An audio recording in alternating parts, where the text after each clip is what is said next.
Ay nako, buti na lang nakainom na ako ng maintenance ko bago ko napanood itong vlog ni BMT.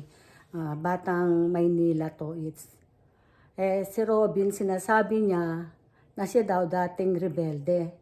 Alam kaya niya ibig sabihin na mabansagang ka o ang ibig sabihin ng rebelde? Dapat pala kung ang dinampot nun kasi rebelde ka pala. Pangalawa, may sinasabi ka pa, kinukumpara mo pa yung issue ni Joma Season. Ano naman ang connection nyo sa issue ni Duterte? Tsaka sinasabi mo, napakatanda na ni Digong, dapat hindi siya nasa dahig ngayon. Di ba bago siya napunta sa dahig, sinasabi pa nga niya na hindi siya magtatagal daw sa Hong Kong kasi baka magkaanak pa siya. Yun ba sinasabi mong matanda na?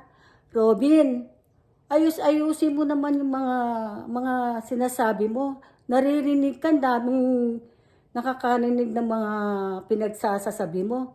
Ewan ko nga ba? Bakit binoto ka ng tao? Ewan ko talaga. Buti na lang talaga, nakainom na ako ng maintenance ko bago ko napanood ito.